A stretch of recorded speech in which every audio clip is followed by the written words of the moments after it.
I'm Jason Klamm, and this is the Comedy on Vinyl podcast. The year is 1960. The album is I Am Not a Nut, Elect Me. The artist Lenny Bruce, and my guest is Ritch Shydner. Thank you so much for being here. My pleasure. So, as I was just saying, I haven't done this album since probably 5 years ago or so, when Matt Besser first picked it. And he had his own reasons, but I mean, you're a stand-up, you're a documentarian, you're an author, and then you had a resurgence. You came back to stand-up. Right.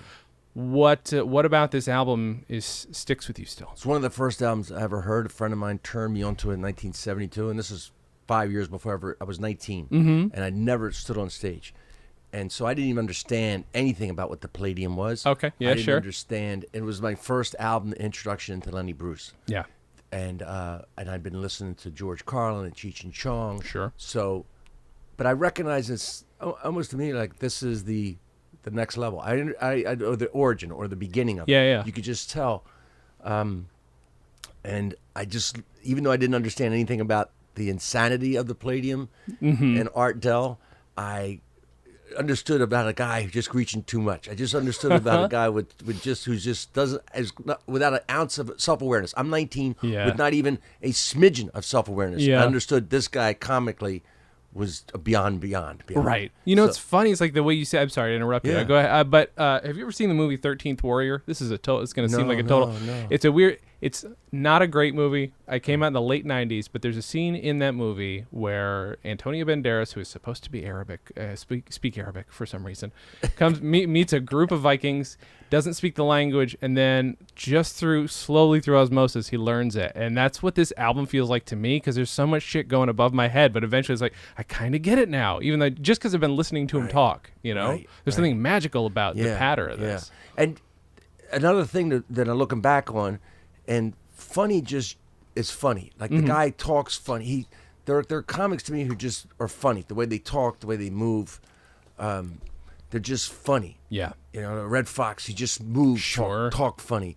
A friend of mine, Bobby Slayton, talks funny, moves funny. They just the way they're just funny. And Lenny Bruce sounded funny to me. I can see that. Yeah. You know, I could look back and go, I could see I was high as a kite most of the time I listened to the albums, but yeah, it was a good introduction. Where are you from originally? New Jersey. New Jersey. Yeah. So at 19, you're still in New Jersey? Yeah. Oh yeah.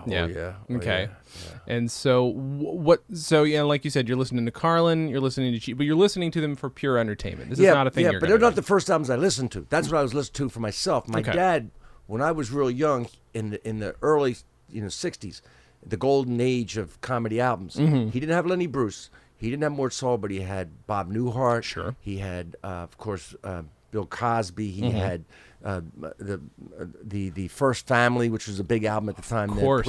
I played that like crazy. I have about 30 He had copies Jonathan of Winters, it. which I didn't really get Jonathan Winters till I saw him. That's hard. Yeah. Okay. I get that. But he had, my dad had gone and seen him. My dad was like wasn't a hipster at the time. He looking back, he's a young guy. In that time, he was.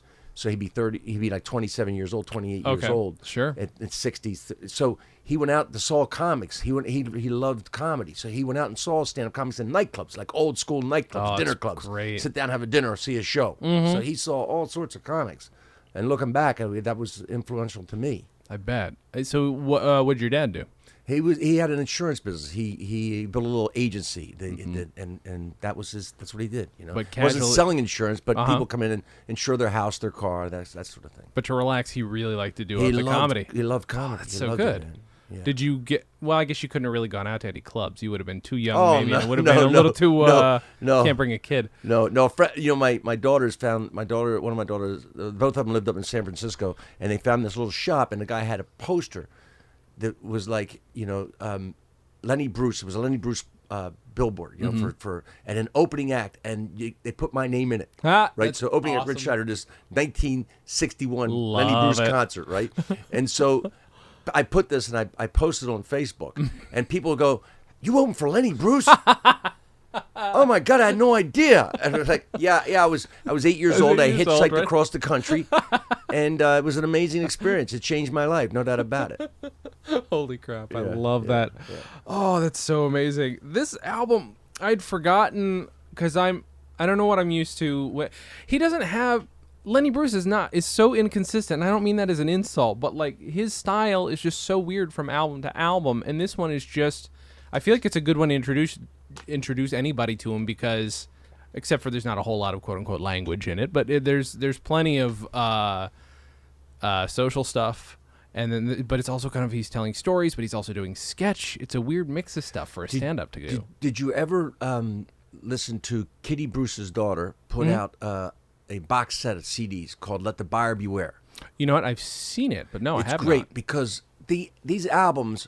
Whenever we did talk shows, and I did a bunch of talk shows, Tonight Show, and Letterman, and all these shows, you'd pull bits out of your act. You'd pull a joke out of this bit. You pull a joke out of a water skiing bit, and then attach it to a joke about getting a haircut. Okay. You'd pull like the best bits out and slap them all together to form this little 5-minute piece that sometimes thematically was just hung together with these weird segues. You know, and I fell water skiing, and when I came out of the water, my hair was messed up. You ever go to the haircut? And, Right. So it's these weird little segues and stuff, and these albums are like that to me sometimes. Yeah. You know, you could tell they just pulled a piece out here and a piece out there, and it might have been different nights and different performances. Yeah. And there's not like today you see somebody like if Lenny Bruce was today, you'd get an hour special of him one piece. Yes. Performing one hour, so there's this whole hour. Yeah. Right. So you have this continuation and thematically, and that's where he is at that time of his life and his career. Right. Everything fits better. Yeah. This Feels is more natural. They're it's unnatural. so- They're unnatural. Very, very much so. Very funny, but like it's also the editing is real clunky. Yeah. Real clunky. Yeah. I mean, and imagine the recording systems they had then. right. Which is all, you know, it would have been at best, you know, some good tape and some hopefully trustworthy microphones, and then they got to cut it all with razor blades. So like, it's understandably clunky, but it is really fun. Like, because you can hear like the first half of the album is the whole story about a comic bombing. Yeah. And you can tell it was probably a 45-minute bit. It's what it feels like. They're like, nope, screw it, got to cut this out, just fit it on one side. Yeah, I've heard different versions of it. Have you? Okay. Yeah, I think it's also on the Palladium. Is also on the Carnegie Hall thing. I'm not sure. Oh, okay. I know it's on the Curran Theater. Mm-hmm. It's also it's on Buyer Beware, a different version on Buyer Beware, where he's doing it in a nightclub. All right. Right, that you hear that. So normally the versions run about 17 to 20 minutes. So I don't think there's anything really cut out of that. Okay. I think that it is a long piece. It is probably one of the longest stand-up pieces you'll hear. Mm-hmm. It's a 20-minute piece. Comics just don't commit to that today. Sure. Yeah. You know, commit to that anytime. That it's really doing, commitment. Doing characters, that's the other thing. Like, it's crazy. I mean, it seems pretty ballsy. I don't know. I can't, when I listen to it, like I know his voice, you know what I mean? Not just his verbal voice, but his comedic voice. But I can't tell what he's going for as much as I love it. Like, I don't know if he's just like, nah, this is a funny thing. I just want to do this for 20 minutes. I can't tell. I think it's a really taking apart showbiz. It's the greatest, to me, showbiz story, stand-up piece ever. It's one of the best stand-up pieces ever. Yeah. I'd put it top 10 easily. It's great satire. It's funny. Yeah. It's human nature, the hubris, the insane ambition. It's a lot of stuff. It's to me a lot of things, and it's just funny to me. There's so many great pieces in it. Did you listen to this album? And I mean, was there any album you ever listened to? Was like, I have to do this now, or maybe I could do this. Like, was there ever a moment? No. When I first heard this, I was not even close. Like I said, I heard this 5 years later before I got on stage the first time to try stand up. I danced around that microphone for a long time. Yeah. It's in my book, the new book, Kicking Through the Ashes. Okay. It's in that book about how my getting to it was a torturous thing. You know, trying it. I wanted to get to that point where I do it the first time. I loved it. I knew I was funny. I was always funny around people. I was funny from the earliest memories, being funny. But Sure. But to actually go out and try that, I had no idea that was possible. I didn't know what that was. I had no concept of show business. I don't even think I even understood anything about show business. Man, that's one of the reasons I don't do stand up. I've never had the drive to just go up and do, but to, like you said, to dance around it, as you put it, for 5 years. Like, what's holding you back for so long? Well, I was never a performer. I never was somebody who did theater in school or Okay. I was an athlete, and I didn't perform theater or do, and I couldn't publicly speak. I was shy, quiet, or I guess that in that way. Okay. You know, but So it was very hard to imagine going up there and trying to make people laugh. That's the biggest transition every stand-up has to make, from making your friends laugh in the moment, spontaneously, off the cuff, to making strangers laugh on cue. That's a huge transition. Yeah, huh? That takes planning and then effort, and learn how to do the craft and how to transfer that funny around your friends into funny around strangers. It's a big transition. Sure. Did you when you first get up there, like what's your idea of material, or is it just jokes? Is it just like I'm going to do what I can? I did this. This is 1977. It was in Washington D.C. There were no comedy clubs. Oh right, yeah. There were no comedy clubs back then. You know, we're talking now when there's comedy clubs in every city, every minor city. Every little town has a bar that does a comedy night, weeknight someplace. So a friend of mine took me to a coffee house in Washington D.C. It was called the Iguana Coffee House. It was the basement of a church. Okay. And it's 1977. There's just a bunch of hippies trying to outlast disco. They're just holed up down there in a bunker mentality, trying to deny what's going on around them. You know, deny the whole bell-bottom platform shoes, John Travolta, Saturday Night Fever. Just trying to deny it. Really, it was, and it was just an open town night. There were all sorts. I followed a poet. Wow. A poet, and I have the tape because I taped this big old cassette tape, like one of those shoebox size. Oh yeah. Okay, sure, yeah. And on the tape, you can hear the poet. His last line was, "Like the mango, we are ripe for the revolution." Holy so crap. He's 77. He was way behind on the revolution, right? But he was way ahead of mango. Nobody was talking mango. Of course. And so I got introduced, and it was like this. One of these, like 70s FM DJ kind of long hair type guys. I don't know what he was doing there. And he goes, this next guy is going to try something funny. And that kind of voice, like it was a warning. Like, he's going to try something funny. So I'd watch your purses and wallets if I were you. And I got on stage and started. I planned 5 minutes. I'd written 5 minutes. Now, to me, the funny part is nobody taught me how to write jokes. I'd never written a joke before, but I knew how to write a joke. Okay. Even though I bombed. I mean, I really bombed. I mean, sure. First of all, I got heckled a minute into it. Two guys were playing chess. They turned to me and went, "Shh!" I got shushed. That was my first heckle. Oh, wow! Right? You know what I mean? And and then I got one reaction in 5 minutes. I got one reaction. One guy went, "Huh!" That's all I got. Was just like a huh. And I'm telling you, man, I took that tape player back in my room and I kept playing that huh, like rewind, huh, rewind, huh. I mean, just I was so intrigued by that one reaction. But I knew how to. I wrote a joke that laugh I got, that huh. I've done this joke just as an effort. I've done this joke in comedy clubs now, and it gets a laugh. I go, this is the first joke I ever wrote that I could do now as a laugh, but then I probably messed it off anyway. So you can always tell who's going to win a wrestling match just by the introduction. In professional wrestling, I'll be in the far corner. In the next match, at 187 pounds in the blue tights from Teaneck, New Jersey, Ed Arnold. His opponent in the far corner from parts unknown. At 417 pounds, wearing a bumper from a 1955 Buick on his head, Haystacks Calhoun. It's the same thing in high school wrestling. In the 130-pound weight class, from Oak Crest Regional High School, two-time New Jersey State champion, two-time Christmas tournament champion, undefeated senior captain Bob Siraki. His opponent from Pennsville High School, former student council treasurer. And that was my first joke. I love it. Have you digitized this tape?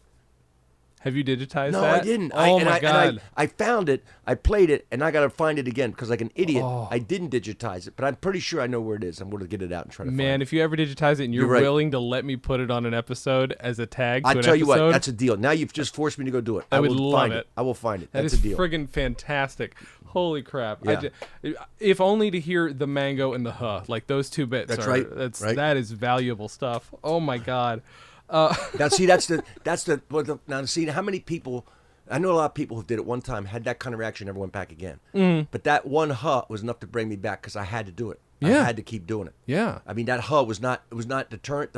I ignored 4 minutes and 58 seconds of bombing for 2 seconds of huh. That's it, or a half second, whatever it is. Yeah. Well, I mean, like I guess if you're a soldier and you got one bullet and that one bullet works, like the rest I are came back duds. and built off that huh. You know what I mean? Like exactly. Like that's you can't not. It's so like it's exhilarating. I know. Is okay. So if we're gonna talk about that first half, just about there's some wonderful bits that like how the hell. So like I said, this is 1960, and I want people to sit and compare.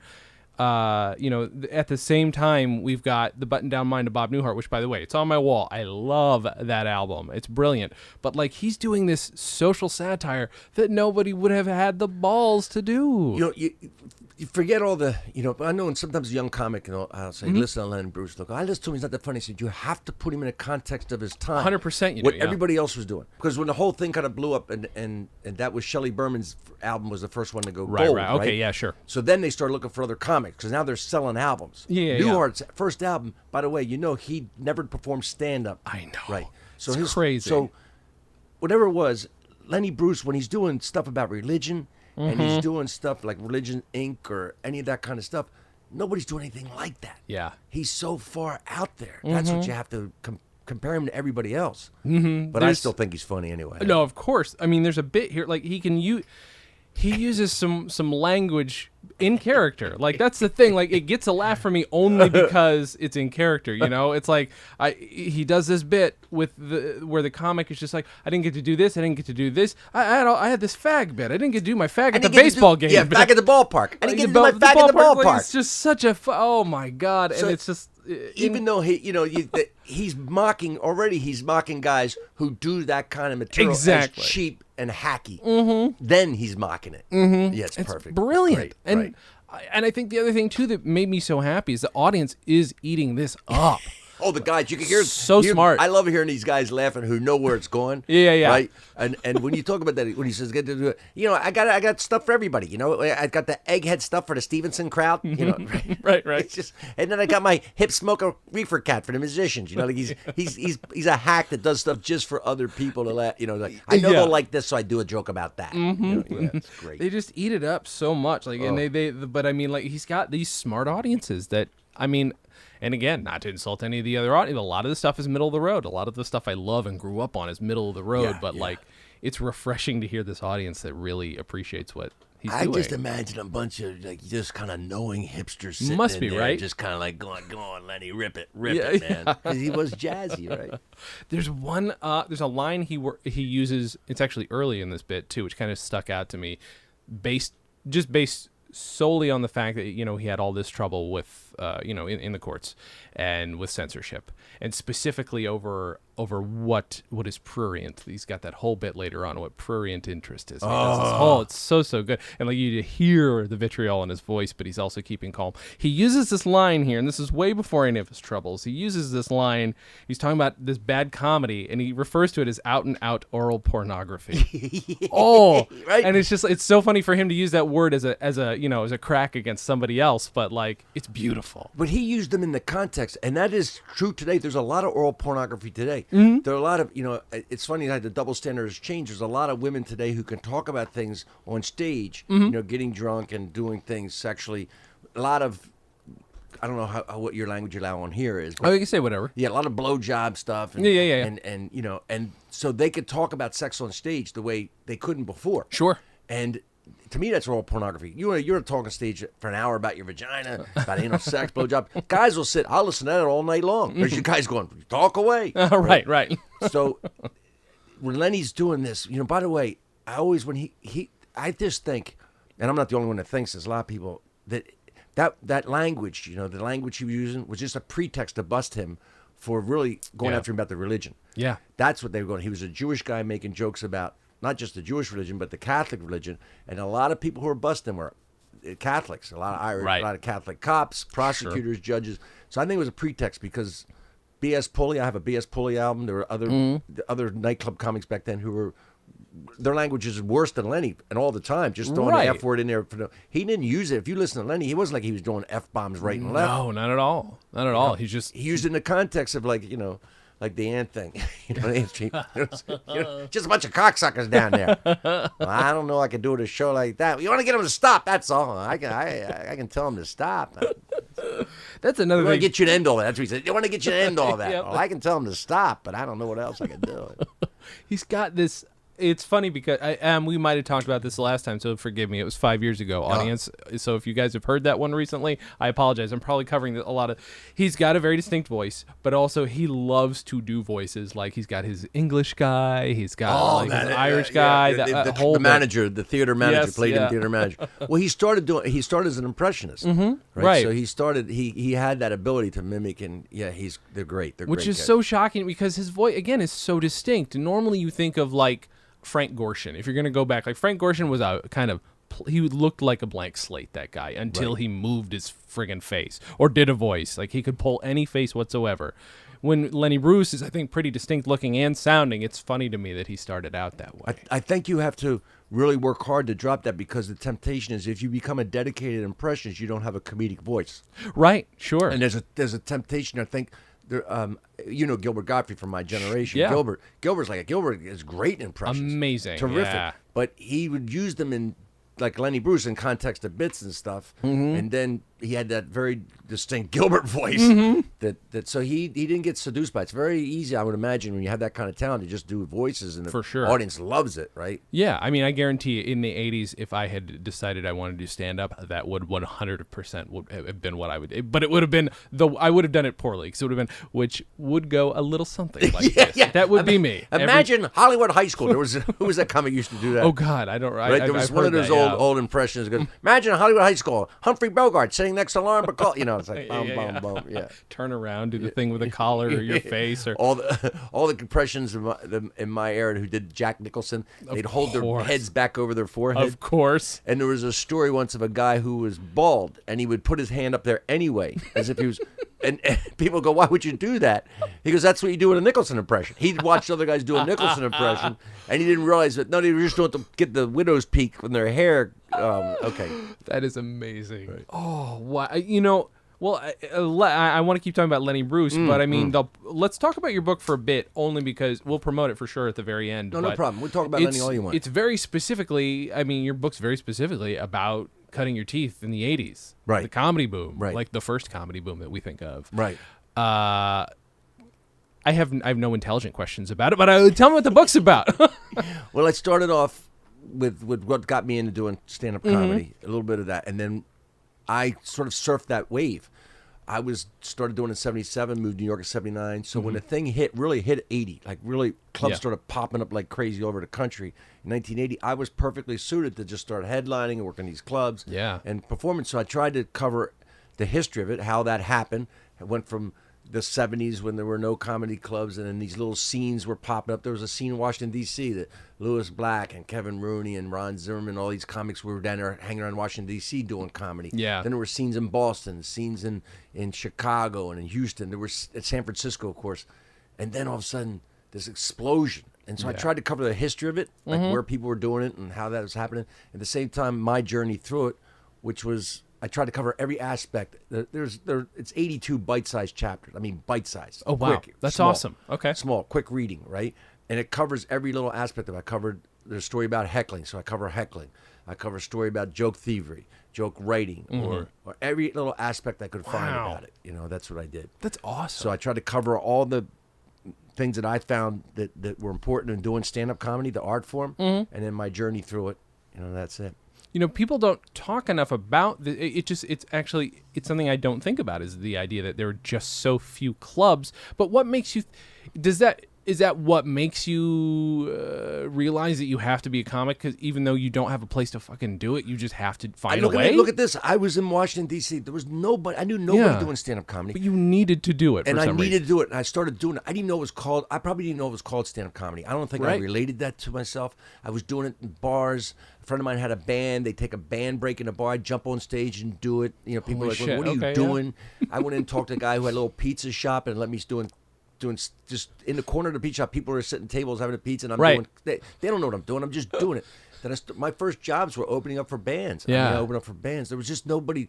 And then this little bar opened. It was open. Al Brookman's the guy.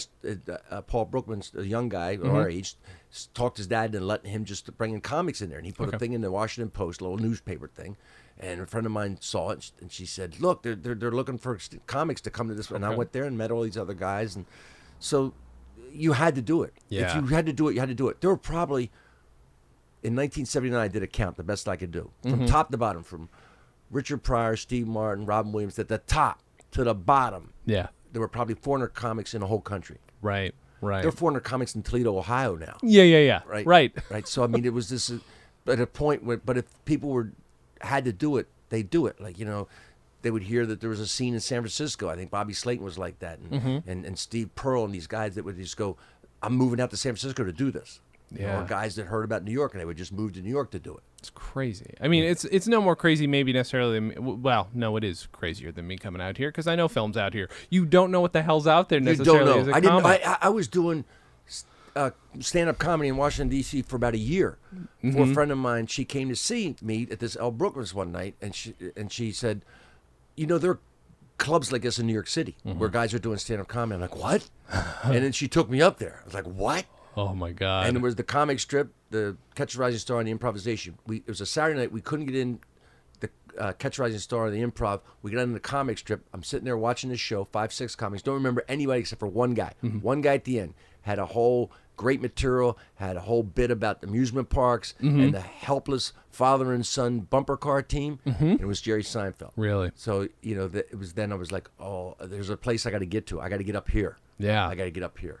That's great. Because I feel like in a situation like that, in D.C. especially, or any of those places, basically anywhere but New York or San Francisco, if you're going to do, like you said, those bits where you're just in between other acts or introducing an act, you might as well be taking a dump on stage. Like, people are probably so thrown that you're even there. They don't even, I'm walking up, they don't even know. Like, half the time they introduce, they wouldn't even say comedian. I had to tell the guys to introduce me because it might be some radio DJ or it might be some guy off who does the sound. And I'd say, you have to say comedian Ritch Shydner, so at least have something. Some idea. Somebody may hear that word and go, oh, he's going to try to be funny. Yeah. Because otherwise, I'm walking out there going, what's he doing?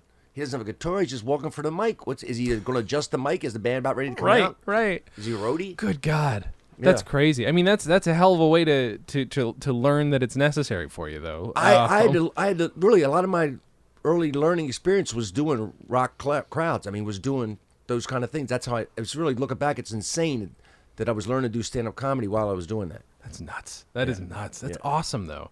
Well, then I really that's need being young. You can't buy that, man. Right. That's something that youth has that age can't buy, man. You're 24 at the time, you said? I was 24. It's 24. like just like bulletproof. Just like this is what I'm going to do, and nothing's stopping me. That's awesome. That's so good. Well, I really need to read your book then. And when does it come out? It's out now. It's out now. It's out now on Amazon. Son of a bitch, I'm the worst pitch man ever. All right, we'll make sure that we pitch it at the end too, because I don't want people to forget. They won't. It sounds like an amazing freaking book. So then, if I'm not mistaken, Side B opens up with him talking about Huey Long, which is where the title comes from. We're talking about how his whole bit, which, by the way, like, political leanings or not, does remind me so much of Trump. There's just so much of just like all this bluster, I'm not a nut. That's the bit. I mean, it's called I'm Not a Nut, Elect Me. You don't know where the hell it's coming from, but that's so good. Again, another long bit where he's just like, kind of seems like he's meandering into this world, imaginary world of Huey Long. And what kind of a racist dipshit he must have been. Elect me, I'm not a nut. It's so good. My opponent's a nut. Dismissing his servant, and then my favorite bit in the whole thing is his daughter comes home and says, "Well, Daddy, I'm dating somebody. He's in the theater world. Well, that's fine. And what's his name? Harry Belafonte. Oh, an Italian boy, huh? All right. So good. Right. It's brilliant. Right. Do you have a favorite bit on this whole album? Like, is there, or is it just for you, like, just pretty complete? Is it just like a whole experience? I can tell any bit on this album is for me because I was connected emotionally to my, an introduction to stand-up comedy almost really between that and Carlin, but the Palladium. It's the Palladium. The Palladium bit. The Palladium. I mean, I love the rest of it all. Sure. But it's the Palladium. I mean, that's just, to me, it's 19 minutes of perfection. It's a great story. Yeah. He acts it out. Like you said, all the characters, the lines, How are you going to follow that except for a leper on the Art Baker show? You asked for it, you got it. An arm. Right. That's the other thing, too. Visually, you're missing so much, and I would love to have seen him perform. Oh, come on, right? God. That's how I would waste a time machine. They go, you got a time machine. You got like 10 trips in a time machine. I go, I'm going back to Lenny Bruce, 1960. That's awesome. You're not going to go back to like Lincoln. That'll be one. That'll be another. But Lenny Bruce, definitely one time. For sure. Yeah. You can bring Lenny Bruce with you to kill Hitler. He'd enjoy it thoroughly, I think. Yeah. And then there's another bit too. He's like, there's so much where he's like, you could argue he doesn't need to be.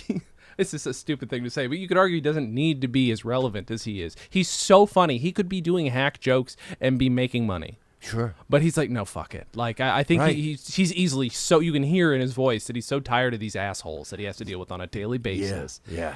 And to me, that's the magic of it. Like, I can't personally go and sit and listen to him read out court transcripts while I think he's very funny and he's got a good point. He's got a reason for doing it. He has a whole album called What Got Me Arrested, right? If I'm not mistaken. But I would much rather listen to him doing the shit that pissed so many people off because it's coming from his heart. Yeah. Like, and it's not a black heart, but it's definitely a damaged one. Well, I think any comic like that has to spend some time in the desert. In his desert were the strip clubs around L.A. Yeah. So he had to spend that time where he was, working places where they don't want to see a comic at all. And he's playing in a band, and every once in a while some more people come in to see him because they hear about him, and he sort of takes over rooms. Yeah. Every comic has to go through that. That has that sort of daring that I'm going to be different, and I'm going to do it my way. You have to spend some time. I've said in the book, I worked a lot and I was friends with Bill Hicks, and he spent a lot of time walking people out of the room. But looking back, what he was doing was whittling an audience to find a following. Yeah. Yeah. He was carving those people out that weren't going to be into him, and he didn't care. Right. But the people who were left, he could build from that core. Yeah. Yeah. God, it's the same Takes a lot of on a guts. bigger. Yeah, exactly, it does. But it's the same on a bigger scale of what you're talking about earlier. You're one ha, and you're just hunting down all those so that you get a full room of laughs. That's again, it's super gutsy. What was it? What was the shock like to you? I'm assuming there was a shock when you first go to New York and start doing comedy that you had previously been seeing people do. Like when you first do it in a big city, when you first do comedy, like what's your did you bomb? No, immediately? I didn't. No? I've been doing it. Let's see. Again, I was doing it for 2 years, and I mean, I was doing it everywhere, almost every night. From the beginning, I knew instinctively it was all a matter of stage time. I had to get on stage as much as possible. Sure. So if I was finding place to perform, and then I was getting gigs, and like I said, opening up for acts, or I was doing it a lot. So when I got to New York, I'd been doing it for 2 years, and I felt pretty good about what I was doing. And I was working with a lot of those comics. They were coming down from New York City. There were guys, Glenn Hirsch and Rick Overton and Kelly Rogers. These were all comics. All those guys, Seinfeld, Godfrey, they'd all come down to work in a club called Garvin's, which had opened. It was the first professional club east of the Mississippi that was paying comics from out of town. So all these guys were coming down. So I met them and I was working with them, and I started feeling, I can hang with these guys. I can work this thing too. Yeah. So I had familiarity. So I went up there. But to hang, you have to work into any area. If you hang, I'd hang night after night, not get on stage at the Improv. And there were other little rooms we could go to get some stage time, like Good Times and a place called the Triple H Inn. There were some places in New York, there were B rooms. Yeah. Besides the three main ones. And one night, I was hanging out on a Friday night. It was a paid spot, and I was a late night comic, which means I'd get on at like 1 or 2 in the morning. All right. But this was a paid spot. First show, a comic didn't show up to follow Gilbert Gottfried. Gilbert Gottfried was a monster to follow, and he had this spot. They always put him on. There'd be 3 comics, then a singer, then Gilbert, and then one more comic, and the show was over. So the last comic was almost a check spot, right? They're paying spots, and you follow Gilbert. So it was a tough spot. Yeah. So this guy doesn't show up, and I'm sitting in a bar, and there are no other comics sitting in the bar because I'm hanging out every night. I don't care. Yeah. I hang out. Friday night, and I see Chris Albrecht, who became a big executive HBO. Oh yeah, sure, yeah. And him and Howard Klein was the assistant manager. I see them looking down the bar, and they don't see anybody but me. I see them pick up the phone, and I know what they're doing. They're calling over, catch a ride, and start the comedy strip. Is there any comic there coming over? We need a comic fast. And nobody's showing up. So finally, Howie Klein comes over and he says, we need somebody going and follow Gilbert. Can you do okay? Can you follow Gilbert? I said, yeah, I can follow him. And I did. Shit. I followed him, and they went, okay, you're a paid regular now. And I felt like I was made a made man. I felt like I walked out that night and went, I'm a paid regular to Improv now, which means I will get now $25 for a weekend spot. I have arrived. That's great. Oh, that's so. Oh my god. So that's what you have to do. You just have to hang and hang and hang and wait for your moment. And I was a vulture. I would sit in there all night long, night after night after night, waiting for that moment, and it happened. Yeah.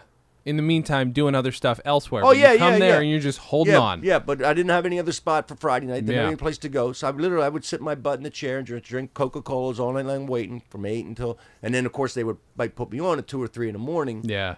When there was nobody left in the room and it was not paid spot. But to get that paid spot, I knew I'd have to wait during a regular show for somebody not to show up. Man. To follow what I can only, and I don't really know Gilbert Gottfried's act Gilbert at all. used to. He had he had so many great bits, but he had this one bit.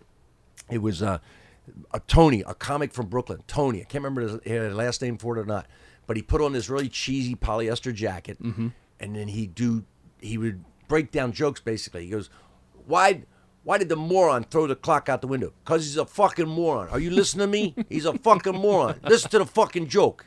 And he'd break them down, each joke like that. Why did the chicken cross the road? Because a fucking chicken. Who gives a shit why? It's got a brain this big. It's a fucking chicken. Who knows? And he'd break down comedy like that. So then if you came on afterwards and tried to do regular comedy, observational comedy, they'd be like, no, that ain't going to work now. Holy crap. Yeah. So what's always interesting to me is like when people come on the show and they say, for instance, I had, to speak of Brother Theodore, that episode hasn't aired yet, but I had a comic named Derek Sheen came on and he said, I want to talk about Brother Theodore. I'm like, okay, cool. And let's listen to it. It blew my mind. It was also really upsetting to listen to, but obviously like I could talk to him about his influence, but it wasn't like, he's not doing Brother Theodore. And, like, I can't assume that you're just doing Lenny Bruce, but, like, is there something about Lenny Bruce's delivery or anything that directly found its way into you? Or is it just you loved it and you wanted to do the same thing? I just loved it, and it was like I wanted to be funny. Here's a guy being funny. I loved it. I could never approach his daring. I tried a few times. It just wasn't me. I was just too much wanting to get the laughs. I wasn't willing to spend that time in the desert, to be honest with you. Sure. And I didn't have that kind of agenda in my heart. Yeah. So, no, and I've been on stage and quoted Lenny Bruce and always gave him credit. Like I've done bits. In fact, I did this bit when I talked about when I was young, and I used to drink when I couldn't get alcohol, and I was a big drinker, and when I was young, I couldn't get alcohol. I'd go into the drugstores, and they used to sell Robitussin with codeine over the counter. So I'd go in, and I'd order it like a Lenny Bruce bit. I go, I need a couple of pencils, a notebook, and 14 bottles of Robitussin, which is just his glue bit, right? Ordering the glue. Yeah. But I'd give it a credit to Lenny Bruce. Okay, but I can't think there's any way that I did anything like him. And I don't throw Yiddish into the act. Sure, right. Right. Whenever I try to even do Yiddish, which I love, it's the comedy language. Sure. But I make them sound like small towns in Indiana. I mean, I can't do Yiddish. I can't do any accent, any kind of language other than barely English.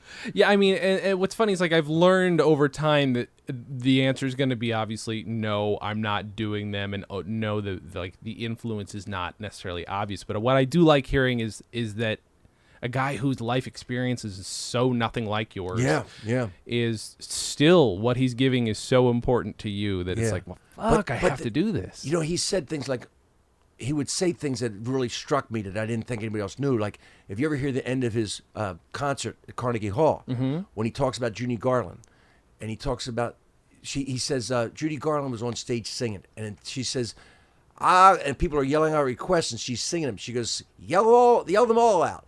Because I want to be here all night. I'll sing them all. Yeah. I never want to go home. And then Bruce knows a bit about that's the whole thing, not want to go home because you go home alone. This is great. But when you go home alone, when you're alone and you want your mom to come in and give you the glass of water, not for the water, just so mom's there. Yeah. And those sort of moments where I went, oh, I get that kind of loneliness. I get that kind of fear. Yeah. And those were more than just jokes. Right. Yeah, he was more than that. He was a philosopher. That's why he'd say, "I'm not a comedian. I'm Lenny Bruce." It's so good. Yeah. Oh my God.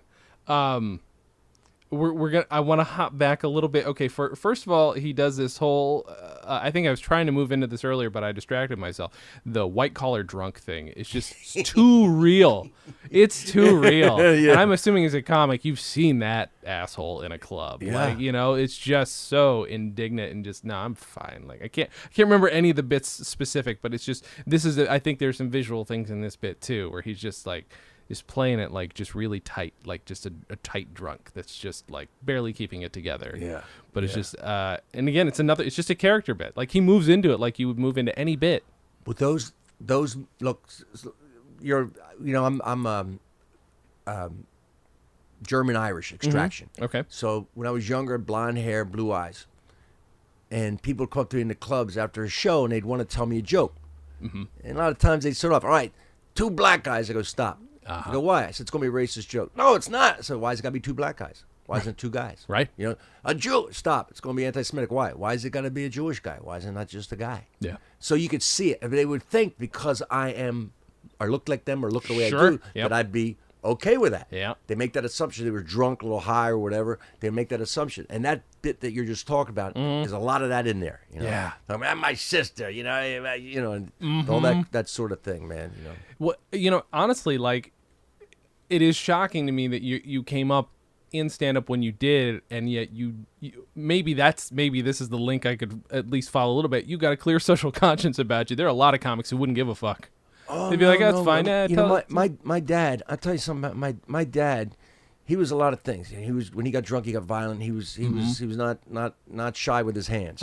He was a tough guy in that way, but he had a real strict social conscience. And I remember this is clearly, I was probably about 10, 11 years old. We were fishing in a little boat. My dad had his little boat. We're fishing out in the Salem Creek, and I saw a couple of black guys were fishing off the bridge, Salem Bridge. And I dropped the N-bomb. I dropped the N-word. And my dad literally knocked me out of the boat. Oh, shit. Just whacked me. And I went right tumbling out of the boat. And I get back in the boat, and he's clear. He said, there are only 2 kinds of people. You're not going to use that word again, or any kind of word. Good people, bad people. That's how you judge people. That's how it is. Yeah. That's how it is. And there were 4 Jewish families in town. My dad was great friends with 3 of them. I mean, his best friend was Cy Sendro, who ran a clothing business, and his best friend was a prosecutor, county prosecutor.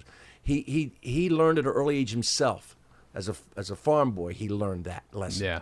And so that part of it I got from my dad, and I'm really grateful. I'm grateful, And I, for whatever reason, I'm always an underdog guy. I love the underdog. Sure. I always love the underdog. So that because I guess I related to that. Well, it makes for good comedy. I used to root for when I watched old movies and stuff, I'd root for the Confederates to win before I found out about slavery. Yeah, sure. Oh, they got to lose. But I'd root for, why can't they win once in these movies, Right. I didn't understand, as a young kid. But then they go, oh, the slavery thing. Yeah, okay, and I'm rooting for the Yanks now. Forget the underdog. But, yeah, I got that from my dad. But I think that social conscience is one of those things that makes you try harder as a person. And it probably makes you try harder as a comic, because you're probably not taking the easy route for any jokes.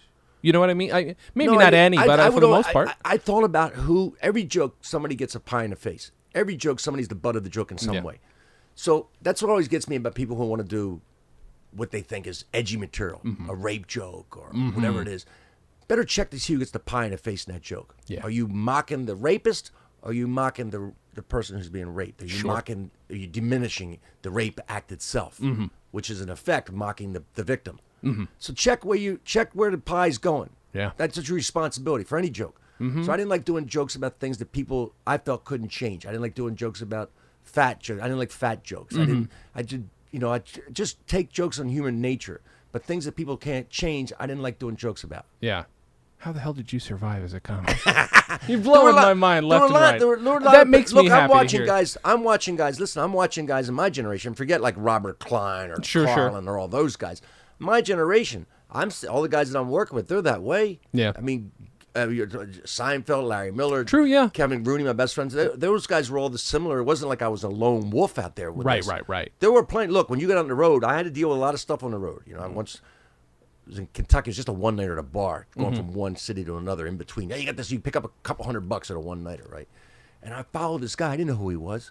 And he starts dirty, which I'm like, okay, I got to follow a guy who works for dirty. Then he got into racial, and I mean racial. Now the audience is laughing.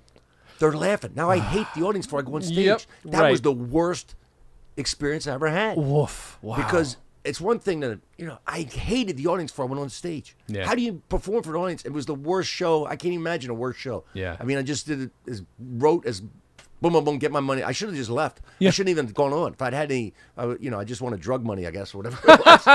But yeah, it's you've hit those people, but people in my generation, I can't.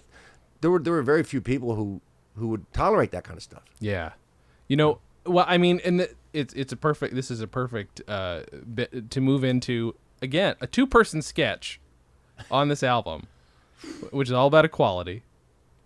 It's about a Jewish guy and a black guy who, if I'm not mistaken, have been in prison together one way or another. They're shackled together, and just like this whole bit of sort of trying to understand equality and not quite getting He's it. doing it's a movie parody Right. of Tony Curtis and Sidney Poitier. Oh shit! Yes, yeah. Well, I can't think of it.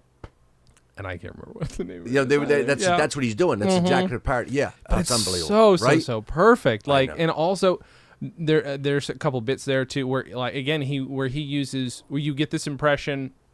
Again, I wasn't alive then, right? So my brain is like, where are people's brain when he's going to use a certain word? Because he says, in character, says the word darky, okay? And then the audience gives a laugh, a knowing laugh that is not, haha, darky's funny, haha, that's a word we don't use. That was actually what I got, and I was shocked to hear that. I think he was doing it in the character. I think they're laughing at the character. Yeah, the which was character great. Would use that word thinking, well, I'm not using the N word, so this is okay. Right. It's like how people go like, you know what I mean? It's like, well, this one's all right. Yeah, this right, word's all right. right. Yeah, they don't like the N word anymore. But darky, how can you have a problem with darky? They're darky. Right. So I think that was part of it. You know, Lenny, he only worked basically like 4 markets. Mm-hmm. Lenny wasn't going out. I mean, when he went out to places like Lima, Ohio, or Milwaukee. His stories about that, and he bombed. It was hard for him to get out of the places of San Francisco, Chicago, New York, and Miami. Is basically where he worked. Yeah. So once he got out to this place, he had problems with people who would be like, "What's wrong with that?" You know? Yeah. Right. Oh, What do you God. mock him? There's just probably my favorite bit of that whole thing, other than him saying Kanish over and over again, which is really great, is right at the end of it. Is like the black guy is saying, I'm an idiot. I don't know the gentleman's name who's on the album with him. Eric, I can't think of his last name now, but he did a couple of. Yeah, he did a bits few with of them with yeah, him, right? yeah. Yeah, and I'll pull it up. Yeah, Eric. My audience will get very angry at me. But he. I want to say Eric Williams, but I don't know if that's true or not. I think it's Eric. He's talking about, hey, we got some equality, don't we? And he like tries to compare these things. Hey, we commit a crime, we both do the same amount of time, and this. Yeah, but what about equal housing and equal this and that? Things take time, man. Like it's just, and it's so fantastic. Like Which that is delivery. so great because if you just saw the LBJ movie. Oh, I right, didn't about see the, that. About I the wanted to. The Voting Rights Act. Yeah, that's the argument they kept saying over and over. The Southern contingent would go, "Come on now, it just takes time for these things. We just got the slavery ended things 100 and some years ago. It takes time. These things take time." The movie's the Defiant ones. I'm friggin' Defiant knew it. ones, thank you. And Eric Miller is the gentleman's Miller, name. okay. And if I'm not mistaken, probably the same guy who does the how to make your colored friends comfortable at parties. Yes, and the exactly other, right. That's right. Probably my favorite thing that he's ever done. It's so beautiful. Oh, and I think I've quoted it on here way too many times. That Joe Louis a hell of a fight. So good. And he's first guy to kind of do that stuff on stage, and Yeah. groundbreaking in a million ways, but like, yeah, and to do it in a way that is just upsettingly funny. It fit those times too because there's the beginning of the civil rights movement, the whole thing. So it really fit those times. Mm-hmm. Is it okay? Now I'm tempted to pull it up on my phone because I got past him calling his aunt an old Jewish seagull, which is a really great line. It's all about him getting a tattoo. That's the bit he couldn't do on Steve Allen. That's when they fought for Steve Allen, right? Is the punchline on this album not?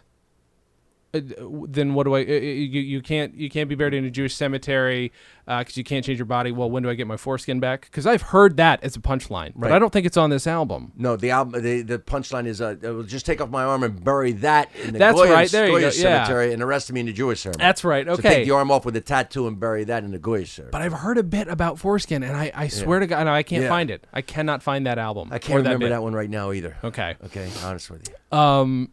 This has been a ton of fun. This has been so much fun. Yeah. I always like to ask right towards the end of the episode, why would you recommend listening to this album? Let's say somebody's never heard Lenny Bruce. This is the first one that you're going to tell them to listen to. This is a man at the height of his powers, I think. Mm-hmm. And one of the greatest stand-up bits of all time, the Palladium is there. And if you want to see someone break down show business and the human condition at the same time, it's that bit. It's that bit. Yeah. It's just pure comedy. It's to me, it's the best. There's so something that part alone is worth checking out. I think if you're stand-up comedy, if you're a stand-up comic, I think it's like you'd have to. I've had a course in stand-up comedy in college, this would be 101. Yeah. That bit there. Ah, that's so good. Let's talk about your book again. Where can people find it? It's out already, but where can people find it? Where can people follow you, et cetera, et cetera, et cetera? It's Kicking Through the Ashes, My Life as a Stand-Up Comic in the 1980s Comedy Explosion, Stand-Up Explosion. I didn't even know the title. Look at that. It's Kicking Through the Ashes. Just Kicking Through the Ashes. Ritch Shydner, Amazon.com. Amazon's selling it. You can get a Kindle or you can get a hard copy. And I'm on Facebook and Twitter, Ritch Shydner, RITCHSHYDNER, Ritch Shydner. And and my website's the same thing, RitchShydner.com. That's awesome. Rich, thank you so much. My for pleasure. doing It's this. been a real blast. Thank you, I can't guys. believe I'd be talking like Hey, no, I would be happy to have you back if you ever want to talk about Anytime. another album. This was fun. This was a ton of fun. I'd love it. Thank you guys so much for listening. I actually, do you have any dates or anything that are coming up? Because in case I just realized to put I'm going to bring you a book. I have a book out in my car right now. Oh, perfect. I'm Thank bringing you a book. Please do. I will. Thank you. And no, I have no dates. When is this coming out? I don't know, but I can put it out sooner if you needed to. No, you don't need to. You don't need to. You don't need to. Well, thank you guys for listening. Go to lookingforwardmovie.com, which is the movie I've been doing as a series of blogs since March. By the time this comes out, it might already be completed, but it'll be cut into a movie next year. Follow us at Comedy on Vinyl on Twitter, all that good stuff. Thank you guys for listening. Rich, thank you again for being here. Thank you. And as always, have a good thing.